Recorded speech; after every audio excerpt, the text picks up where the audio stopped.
even as we talk about our problems, we should at the same time, I think, recognize the achievements of our generation and take some pride in the remarkable achievements and advancements that have been ours in the areas of business, science and technology, civil rights, space exploration, and of course in medical advances that have marked wonderful progress.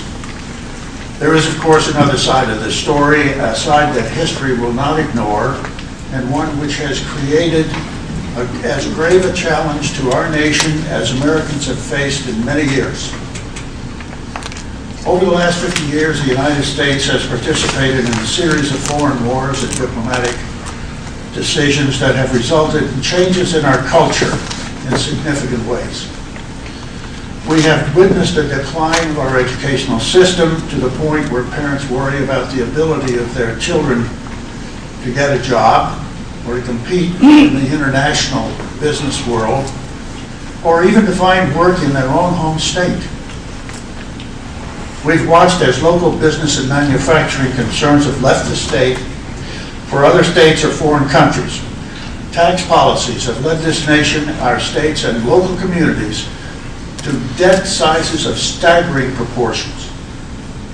All of these things and a host of other social, economic, and political problems have coalesced to create a significant loss in faith in government and those who manage it. This in turn has generated an apathy, an attitude of surrender to fate that is unparalleled, at least in my opinion and in my lifetime. Having said these things, I don't want us to leave today with a feeling of despair about the future. We do face formidable challenges, and it's also true that we are Americans. We are children, and a few of us are members of the greatest generation. We are all descendants of that remarkable group of men who conceived and built this nation. We are the inheritors of a tradition that is only 2¼ centuries of world history, but has been widely recognized as the light of the world. The question before us, quite simply, is this: do we still have what it takes to take control of our destiny, or are we going to step back and allow others to do it for us? I want you to think about that because I think it's particularly true today.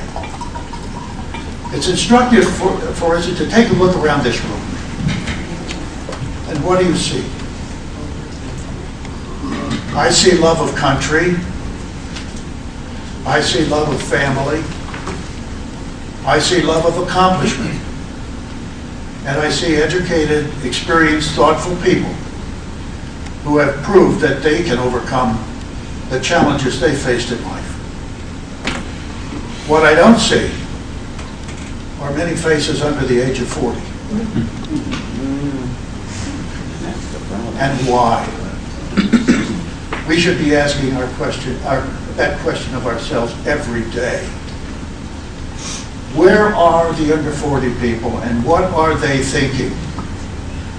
Are they thinking? This is their country.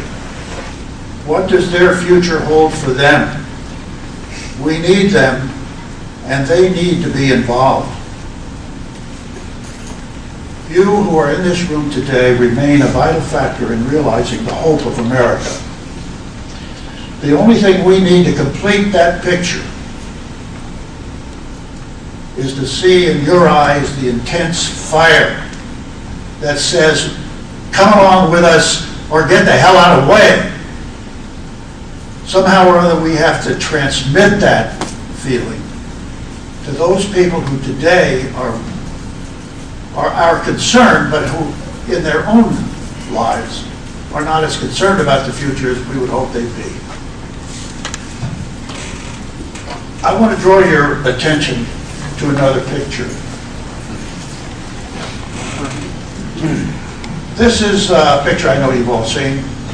It's a well-known artistic representation of George Washington standing on the bow of a small boat about to cross the Delaware River on a bitter cold Christmas Eve in 1776.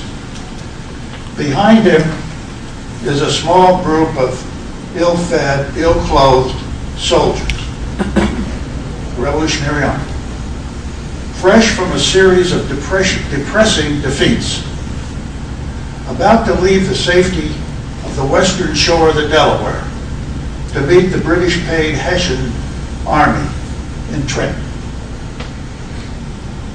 Think for a moment what must have been going through their minds.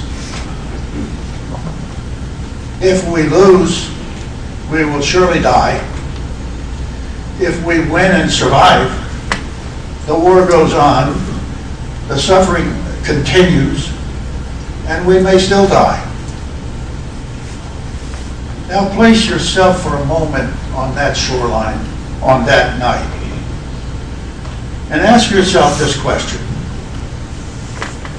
Am I going to step in that boat? Or am I going to step back and wait to hear what happens?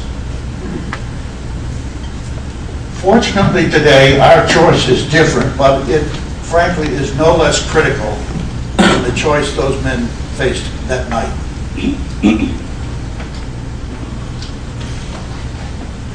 Excuse me. Our communities, our state, and our nation stand before us in need of the best that each of us can bring to the solution of common problems. As we leave this room this morning, remember, our future is on the line. And the question remains, will you step into the boat or will you step back? Thank you very much for coming today.